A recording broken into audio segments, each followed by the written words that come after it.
I think the part of being an artist is challenging the way people think about what they're viewing. Totally. And making people feel something, right? That's what as long as the birds are chirping. You work with tons of huge brands. You photograph the biggest celebrities in the world. What was the early breaks in your career that sort of got you to that next level? So people told me to start assisting photographers. It was the best advice I ever got because I worked for some amazing people. You're always like reinventing yourself and you're always having to prove your worth, and it never ends. Like when people say, oh, how does it feel to make it in photography? I'm like, what are you talking about? There's no such thing as making it in photography. Like there's no top ever. This is Creator, the podcast from Matador Network. I'm your host, Ross Borden, and I believe creators are the future of all global advertising. So join me as I sit down with top creators to hear about how they got started, the challenges they've overcome, and the tips you need to become a full-time creator. All right, we are back with another episode of Creator, the podcast. Today we have Magdalena Wosinska. Yeah. Magda is an extremely talented artist, photographer, author, director, and we're sitting here at the Lighthouse in Venice, California, and Los Angeles. Magda, how the hell are you doing? I'm great. I never had someone say that I'm an author. I feel very... Well, you publish books, right? Yeah. But they're photography books. I write some stuff in them, though. But it makes me feel special. That's pretty good. All right. Well, we'll get into all that. So you are originally from Poland. Is that right? Yeah. And you live here in LA now? 20 years. Yeah. Okay. So tell us about when you moved from Poland to LA. And then if I have this right, you really started with skate culture and documenting skateboarding with your photography. So can you tell us kind of like how you got started? Yeah, so I moved when I was around 7 or 8. It was like right at the time of the wall falling. Communism was ending. Mm-hmm. My parents kind of had to escape the current environment in that political situation, and so they got a job offer at Arizona State University, so we moved to Arizona. And so I lived in Arizona until I was about 19, and then at 19 I moved to LA and came here to be a skate photographer, and I started shooting skate photos when I was about 14. I picked up a skateboard at 12 and then started shooting it when I was around 14. Did you know that when you were in Arizona? You're like, I want to go be a skate photographer and that's why I'm moving? Or did you find that out? You're like, I'm going to LA, and then you found that once you got here? I started shooting skating when I was 14, and I knew that this is like where everybody was to shoot photos of like all the pros and all the companies and things like that. So I moved here to do that. But right when I got here, I got like blocked right at the door. I think mostly because I was a woman, and at that time that wasn't very accepted in the culture. So I mean, but that didn't stop you, because you went on to have quite the career documenting skateboarding. So what? Yeah, well, I made the career outside of skating and then went back to skating after I made the career, because that's when everybody took me seriously, and then I made a skate book 2 years ago. Okay. So it was like there was a big gap for 10 years in between, or 20 years maybe. And did you come out here on your own or with your folks when you moved out to LA? I came on my own. I was like waitressing and had 3 different jobs, and I was a telemarketer, and I worked at the food court, and I had every job possible to save money so I couldn't have enough money to move to California. And then what were like the breakthroughs to become a serious photographer that people were taking seriously? Because now you work with tons of huge brands. You photograph the biggest celebrities in the world. So what was the early breaks in your career that sort of got you to that next level? I think when I was much younger, in the very beginning of shooting for like the local newspaper at 16, 17, and then getting to get flown out to Barcelona on a skate trip with an all-girl crew and having someone pay for my flight and my film, I was like, this is insane. Like, I didn't even think you could make money being a photographer, because I didn't pick up a camera and I'm like, this is what I'm going to do for a living. I was going to be like a psychologist. You know, when I went to college, that was like my minor. So I ended up getting little breaks here and there of getting a taste of what it's like to be published in a small little newspaper. When I moved to LA at that point, I thought that I was already going to have momentum as a 19-year-old. But back in the early 2000s, when you were 19, very different than now, you didn't get taken seriously at a really young age. Because and way harder to get discovered too. Back in the impossible. 90s, it was like you websites couldn't just blow up on TikTok or something Instagram. like that. Yeah, and websites were really expensive. People didn't even think about like doing that. And like, I was just like a kid. No one was going to take me seriously at 19, 20. Now it's like, if you are 14, you're like, yes, we want to be the people responsible to like let everybody know that we made your career. But it's weird because back then I didn't have enough life experience for brands to take me seriously. And then the interesting thing that happens is as you get older, it's almost like people forget that you have the finger on the pulse still, and you kind of were the people that created the cool, because there's a fine turning point where you get too old to be considered cool. So it's like you don't get taken seriously if you're too young, and then you don't get taken seriously if you're too old. And I think we're in this really weird middle ground now. But when I first moved to California, I was really confident and thought I could totally shoot for magazines because I was doing that in Arizona. But in Arizona, it was like a really, really small circle of doing that. And in LA, it was a massive world. So people told me to start assisting photographers. And I remember like asking why I should assist, because I'm like, why would I work for somebody when I'm already doing it myself? But it was the best advice I ever got, because I got to go to school and get paid for it. So I worked for some amazing people and learned so much from them that really taught me how to cultivate my craft and then become a little bit more well-versed and patient with my career. You know, I feel like people just want to like make it so fast and so young. And then it's like, what are you going to look forward to when you're 30 if you make it at 18?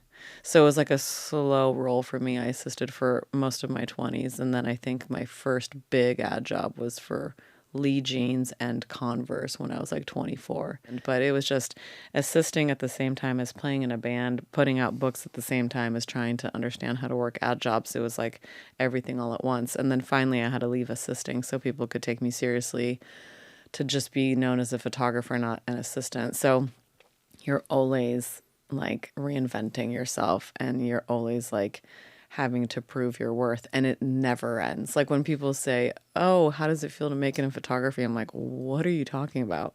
There's no such thing as making it in photography. Like there's no top ever. Like there's so many things I still want to do. Just keep going. It's an evolution. Nonstop. Totally. And it's like, you know, I've barely shot covers of any magazines. You know what I mean? Like I've barely shot for a lot of the brands I still want to work for. I've barely done a lot of the things that I want to do. And I hope I still can. But sometimes I'm like, oh, is it going to happen? Or has the industry changed so much that I'm going to get aged out? And that's like a very real thing. Start talking to a lot more photographers at my age and they'll say the same thing to you. Because of this idea of ageist, like you can't be cool if you're over a certain age. Yeah, like we don't know. You don't have the perspective. And I'm just like, motherfuckers, I wore a choker and listened to the Crow soundtrack in the 90s. I invented cool. You know what I mean? But it's like, it's just an interesting thing because with the exposure, there's just so much work out there and there's so much stuff on TikTok and everyone's just like rushing to make it. And I'm like, why? Like, be a kid, up. Like, go like mess up and just enjoy yourself. Stop trying to be an adult at such a young age. You know what I mean? Because you're going to burn out fast. Like I've had to consistently have momentum and relevance for almost 30 years. That in itself is such a job. It's exhausting. You know what I mean? Yeah, but you've really done it. I mean, like just scrolling your feed and seeing some of your work, have like bucket list subjects that I think any photographer or most photographers would be like their dream person to photograph. So what would be your advice other than just around and be a kid to young photographers who want to end up kind of where you are? I mean, I don't know what advice to give because I'd rather be giving advice to people my age and older than young people. I think young people have so much advice already being given to them and they have so much opportunity and they have so many avenues for exposure. I'd rather be talking to people in their 50s that had a huge career and be like, what can we all do to still be really good at our craft and continue being important in this world? Because nowadays, if you're not the new young hot thing at 20 or you're not Annie Leibovitz at an older age and an icon, people don't know what to do with you. Yeah. And that happens with a lot of careers and that happens a lot to women. What is your advice then to someone older than you who is in that like the advice no is man's call land? Me and let's figure it out. Okay. You know what I mean? I think it's important to evolve with like social media. I'm on TikTok, but I don't use it. But Instagram is a daily reminder to let people know you exist and also be creative. Like I always have personal projects, so I'm always building momentum for myself with personal projects. But then it's like the fine line of being a commercial photographer and then trying to make art. And that's really difficult too, because the art world won't take you seriously if you're a commercial photographer. And then the other way around, they're like, oh, you're just like, well, if you're an artist, then they will take you seriously. But how can you get into the art world if you're a commercial photographer? There's just so much judgment. Yeah. It's insane. It's so much judgment. And it's just like, let us just take cool pictures. Like, I'm my favorite photographer because I love the way I get to connect with people, not because my work is better than others, but like I love the fact that I get to have this incredible, epic human connection with that person, and I get to capture their soul the minute my camera turns to them and they breathe with me, and we have a moment that will never be repeated in time ever again. And like, I'm not done with that, but it gets really hard sometimes when it's just like that there isn't like consistent momentum. And the last like 4 years have been really tricky for a lot of people. And a lot of it has to do with the ageism. There's too many people doing the same thing. Everyone with an iPhone's a photographer. And it's a really hard time to be doing this. Yeah. And I'm grateful and happy that I still have the passion and the lust and the drive to create books. And I'm making a feature film that I'm working on. But you know, you get to a certain age where you're just like, damn, I'm hustling twice as hard as I did when I was younger. And back then, people didn't even know how to find me. Now you can find me, but More saturated, more people out there. But totally. I think I don't want to be a mood board. I still want to be doing it. Well, I think one cool thing that I would encourage people to check out is that you have your studio, which is, I think, your commercial work and a lot of probably like, it seems like a lot of travel work and just photos you've taken. And then you have the Magdalena Experience, which is like really artist. Your artistry is, from what I can tell, is like your big art outlet. So is that kind of why you separated the two? Because you wanted, you know, church and state, but you wanted to really fuel both of them? Yeah, one's just a series that I'll do forever. And I've only had like a bigger following on that account because I've had that account since Instagram started, like 13 years. The other one's just showing the work, but I don't even show that much commercial work. I show more personal work. So it's all just shot on film, my travels, human connection, all that stuff. And then I probably should just have another account for my commercial work because I'm seeing how differently people respond. People want to hire you for the commercial work, but they want to make it look like your personal work, but then they don't let you shoot the people you want to shoot, and they don't let you shoot it on film. And then it just gets really complicated. I think everyone's just really confused right now, myself included. So and that's okay. Tell people about the Magdalena Experience as like, what is that all about? So that started a long time ago. In my late teen years, early 20s, I started this series because growing up in communist Poland with everything rationed and a very limited view of what the world looks like, when I moved to America and I saw fashion magazines and what was trending and selling and stuff like that, I was like so overwhelmed by it. Also, we didn't come from a very, stable income place. My parents were making like $20 a month as professors. Wow. That was just like the norm. And when we moved here, it's not like we had money for new Guess jeans or whatever was popular back in the early 90s. And so I would look at these magazines and I'm like, I want to find a way to like make myself my own muse, to find my own confidence in this like culture shocked, weird world that I just moved into. But I'm too broke to show that. So what do I do? And I was like, if I take my clothes off, nobody will know I'm poor. And so that's how this started. It was like, I can share my experience of connecting with nature, but I won't be judged if I listen to grunge music or metal or punk, or if I'm rich or poor, or what like religion I am. It's just timeless. And like for the last 30 years, I haven't even changed my hair color or cut my hair because I've wanted it to stay consistent to the series. And so that was a really cool thing where it started like evolving in the very beginning of Instagram, because Instagram was back then just an app for photographers to share photos before filters and all this crazy stuff. Right. And so that was a really nice experience to have in the very beginning, because a lot of people would reach out to me and women would be like, thank you for letting me feel free in my body and sun on my skin and going to nature and laying in a field of grass nude. And then as Instagram became more and more popular and it got more commercialized, it went from feeling like an art platform for that to it almost getting a little bit sexualized, which was never my intention. But as more people got on the app, it started to cross into different worlds. and how people interacted with it. And then it started to make people uncomfortable. Even in my career as a commercial photographer, it made people uncomfortable because they're like, oh, we're going to hire this girl, but she has that naked Instagram account. It was like, so, is this brand safe? yeah, Look at like, this so other if account Magda's she going to has. shoot for X brand, you know, like a bunch of clothes for this like big department store, but she has a nude Instagram account, how is the female or male creative director going to feel?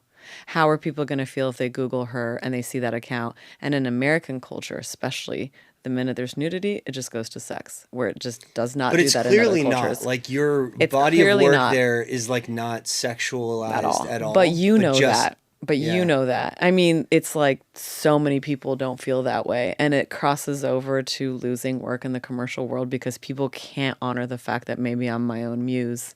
And this is how I find confidence and resilience, because I felt like such a tomboy moving to America and feeling like I had to overfunction and overprove myself as an immigrant woman. And people don't understand that that's empowerment for me. And it's like a yes thing. And a lot of people make it a no thing. So the Magdalena Experience is a unique journey because it's been on there forever and ever. And I've been doing it years before it became on Instagram. But maybe it'll be revered when I'm 96 and still doing it. Well, the work is incredible. Definitely people need to check it out. We'll put the you. link in the description. And it's just amazing art. And I it's wish like- brands would be like, hey, put some, you know, work with a brand for like body oil or I was sunscreen gonna or say shampoo. Dove, or someone that Dove! literally like Or, like, celebrates even the real body. you know? American Express, fly me somewhere cool so I can continue like embracing my body in different places in nature, and then like put me up in a cool hotel so I can take photos by your cool like infinity pool and just tell people about these amazing adventures as like I'm becoming a more empowered woman that's searching for her femininity. Like, people don't even like give you the time of day to ask.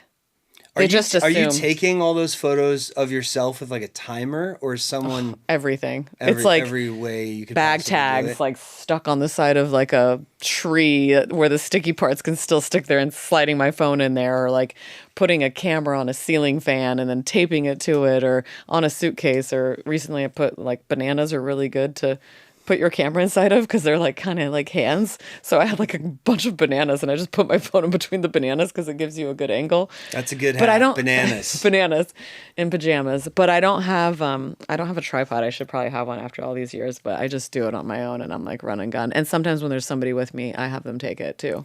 Do you think being the subject has made you a better director as a photographer? Yes. Oh, fully. I don't think anyone's ever taken a good picture of me. I feel like I can take the better pictures of You're like, myself. I got this, guys. Because I take my guard down and I'm very specific and I like really direct people. And it's like, if you're over a certain age, you got to put your chin up into the light so it looks good. Otherwise, if you put it down, you're going to have like bags under your eyes and you're going to look like a skeleton. It's just not a good look with our aging faces. So I've definitely figured out how to like direct people in a certain way so I know how to pose where it's going to look good, because it's just ingrained in me. I know how far the lens is and wide and everything else. Like, it's just math in my brain. And I know you've had a long career of directing people, commercials, photography. Have you ever been, is it ever intimidating to direct someone like Nicole Kidman or Joaquin Phoenix? Or are you just like, No. they know you're a pro and... Most of the time they don't know who I am. They get there and they're just like, oh, just another person. Like, let's go. We're on a press tour. You have 5 minutes, 10 minutes. They're just like, some people care, some people don't. Some people don't even know that you exist. Some people don't take you seriously.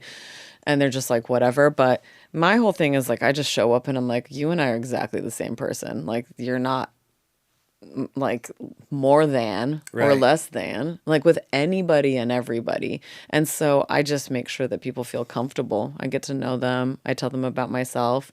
I want them to know that I'm just as interesting as they are, so they don't feel like I have to blow smoke up their ass to make them feel good. You know what I mean? Like, Yeah. it's just very neutral and equal. And I think that's why I've gotten such amazing portraits of like A-list celebrities, because we're just hanging out. Yeah. You know what I mean? I was going to say, it's probably disarming to them. They're like, oh, finally someone who just treats me like a normal person. It's Totally. probably like, And you know, the only thing that's like, it's not even intimidating, but usually they come with an entourage and 5 publicists and hair and makeup team and a stylist. I purposely, even though it's harder for me, I purposely don't even show up with an assistant because I don't want anyone to perform for me. If I have 2 people, they're performing for 2 people. I'm like, it's just me and you. And I just kind of try to walk away from the crowd, kind of have a little moment with those people and just like connect, just have basic human connection. And the minute there's an assistant holding a reflector, It might make the photo better, but all of a sudden there's a performance aspect. It's more of a production. And I don't want you to be an actor. I want you to Yeah. be a person when I photograph you, you know? Any other advice for portrait photography? Because I think it's I've always had more respect and no disrespect to the landscape photographers out there, but I think photographing people is inherently harder Yeah. and more of a dance rather than just like setting up a timer and or a tripod and getting the light right. So like, do you have any advice for Yeah. portrait photography? I think it starts with your own comfort with the camera and the lens and the subject. So if you're too shy to go and just ask people out in the world to take their pictures, start with the people closest to you, your friends, your family, your loved ones, your colleagues. Then if you're a photographer that lives in LA, a lot of people are going to be like, how much do I get paid and where's this going? And people are very private here. So maybe don't start here. If you want to talk to strangers, go to other places. Anytime I'm in Mexico City and I'm like, can I take your photo? People are like, oh my God, yes, they're honored. They're flattered. Here, people are like inconvenienced by it. If you're in Europe, it's a little bit more easy to capture people. And then once you train yourself up enough to know that eventually you're just going to start getting rejected when you want to take a stranger's person's photo, build that trust and that, that skill set elsewhere in your family system or somewhere else, and then come to bigger cities like in the States that are a little bit more difficult, where people are so used to being seen that you can find the clever way to say, hey, can I take your photo? Once you get permission from that person, I think it's just about making them feel that they can trust you and that your intention is to make them look the best that they're going to look or as real as they're going to be. So I think it's just connecting with them, you know? I saw a big debate about this on Instagram recently. It was on a photo of a street photographer, and maybe it was like behind the scenes, but people jumped down this person's throat. I don't even remember who it was, because he was taking photos, and these were like more scenes. It wasn't like right up in someone's face, but took photos and then just kept walking and didn't ask. Say, so like, street photography. Yeah, like is that okay if you're not like inside? Like, it's kind of hard to maintain the moment of something that's happening like halfway down the street if you have to go over and say, hey, can I take your photo? Totally. Like, how do you feel about that? I definitely take photos where there's a moment that'll never be repeated in time, and I take it. And then it's up to my moral compass to see if it's like okay, safe, or right to publish it. I'm not really well educated on this, but I know that if you're inside, you have to get a model release if something's happening. If you're outside, you're documenting life, and that's street photography. If we stop and we're limited to doing that, how are we going to document history? Right. Riots, protests, things like that, things that we really need to reference. War, beautiful moments, terrible moments. I don't know the answer to that, but I'm really curious about it as well. Even when things are being photographed that are difficult, I think they're still important to see. Yeah. Because we kind of like to live in a bubble, and it's like the bubble. Well, and even beyond like war and protests and stuff that was like important, I think there are those moments that they're just fleeting, whether or not, they're like of big social importance. I think, but that's I think that's you laid out some good ground rules, which I agree with there. Yeah. So, and I'm definitely the person that's going to be like, oh, I'm going to take that picture if it looks like something intense is happening without asking for permission if I'm far enough away. But it's like if someone got in a motorcycle accident, I'm probably going to run up to them first to see if I can help. If they're okay. And then I'm going to take the picture afterwards if people are helping them to still document it. I mean, my purpose on this earth in this lifetime is literally to document life. And then other people have other purposes. So that's all I know how to do. You know what I mean? Like I have my camera with me here. So it's always with me. It's in that bag. So Magda, out of all the projects you've done, out of all the portraits you've shot, what are some of the most important to you or the most transformative in terms of your overall career? I think it was the photo of my mother and I in the bathtub on the cover of the New York Times. I think that changed the way people approached my work and the way that they just approach me in general. There's like a sense of understanding between people who have lost parents or are going to lose parents in a shorter time frame than others. So that changed the way people see the work. Also, the skate book, I think, it was a reminder of, yeah, we existed in the 90s and took cool photos back then. Also, like shoots like Joaquin Phoenix, you know, I didn't have much time with him. They thought we were going to run only one photo. His team did. And then I just chased him around the Warner Brothers parking lot on a skateboard for 20 minutes. And they ended up running a ton of photos. And some of them, like the one of him sitting on the skateboard, was one of the most recognized reblogged photos. And it like kind of went out into the world, into the abyss. And so many people didn't even know I took that photo. Like my own friends that I skated with are like, you shot that photo of Joaquin? Because once it goes into the ether, people forget to credit your name. Right. What was he like? I like rarely would ask this about a celebrity, but he's one of the people I'm like genuinely curious about. He's one of my favorite actors. He was a difficult person in the beginning, so he really f***ed with me to see how much he could push me over the edge, and I just f***ed with him back. And so then it got really real very quickly, and we became very like mutually respectful to one another.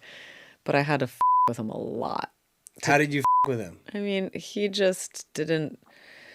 The first thing that happened is he came super early, and then he sat down, and I was like, all right, we're gonna have 7 setups. And he's like, 7? Why 7? And I'm like, because if I shoot more photos, they're gonna run more photos. And he's like, he asked his publicist, he's like, how many are they gonna shoot or run? And I'm like, they're gonna only, or she said they're only gonna run 1 photo. And I'm like, listen, I work for this publication a lot. I have a feeling they're gonna run more photos. And he's like, whatever. And he goes, are you medicated? And I'm like, no. And he's like, should you be? And I'm like, no. Are you medicated? He's like, no. And then I'm like, okay, that was weird. But I'm so used to this weird shit. Also, I grew up around dudes that are just like, you know, whatever. And then I put like a little, like a grandma frilly curtain over his head to just get like some sort of atmosphere. And I shot a photo of him underneath it. And he's like, you're so f***ing generic. I've been doing this since the 90s. You think you're unique and original? And I was like, yeah, who's the last person that put a grandma curtain on your head? He goes, I don't know, but I've done it before. And I'm like, doesn't seem like you cared that much. And, you know, it's just like that kind of banter back and forth, back and forth. And then eventually at one point, I got my skateboard out of my car and started skating alongside of him riding a bike. And he's like, you skate? I was like, sometimes. And then he stole my skateboard, took off across the Warner Brothers lot. His publicist is like, Magdalena, you need to sign a waiver if he gets hurt. And I'm like, this is your talent, not my problem. And then I got him to walk into like an older like house that was a set house. And we just started talking about music because we had some mutual friends. And then there was a moment where he like noticed I was shooting film. And he's like, no assistant. This girl's like riding a bike while loading film with no hands on the bike and loading 2 rolls of film into 2 different cameras. And then he's like, oh, you're shooting film? I was like, yeah. And in that moment, I just told him to take a deep breath. And he took a deep breath and he just let his guard down. And he just became present for a second. And then I took some photos of him by the pool. And I was like, all right, just 3 more frames. And he's like, I just did this for the cover of W. And I'm like, that's okay. Ours is going to come out next week. W comes out in a month, so we can do it first. And I was like, all right, 3 frames. And I was like on top of him shooting photos. And he goes, 1, 2, 3. And he just pushes me off of him. And then he just like walks into like his Tesla with Todd Phillips and like is about to leave. And I'm like, what a dick. And then he gets out of the car and he gives me a big hug and he's like, best shoot ever. And I was like, you're welcome. That's amazing. But he was difficult, but it was just like, I'm like, eh. You were unfazed. I grew up skating with a bunch of crazy guys and playing a metal band. Yeah, there you go. He's not going to faze me. And it ended up being great. And that photo was really big for a long time. Still is, you know? I actually have to ask you one more question that I ask almost everyone on the show, especially those who are well-traveled. So if it's nothing to do with being a creator, but if you had to choose 3 countries to live in and travel in for the rest of your life, your passport only worked in 3 countries, what would those 3 countries be? Australia. And the other 2, I don't know yet. Poland's not a shoo-in? Poland's amazing, but I feel like there's another place in Europe. Like, I need warmer weather. I mean, Poland's amazing. Yeah, Poland, America, and Australia. Okay. Well, your work is amazing. The Thank art is you. amazing. Congrats on everything. You've had an amazing career, and I think a lot of room to run still. So I think so too. I think maybe this is, you know, people say that there's like lulls in careers. I think there's also just like a silence before a big, yet another evolution. So if we reconnected in 20 years and I've already made 25 feature films, I'll be so stoked to know that I'm continuing to tell stories. We'll come back in a year or 2 and tell us Hopefully about I have some good the news. adventure. You'll have some good news. I know. Awesome. Cool. Thanks Thanks, you. Magda. Thanks for coming. Creator, the podcast, is produced by Matador Network. We are a leading global travel publisher focused on travel and adventure. If you enjoyed today's episode, please subscribe. Every week, I interview a new top creator. New episodes are released every Tuesday on YouTube, Apple Podcasts, Spotify, and everywhere podcasts are found. Thanks for listening.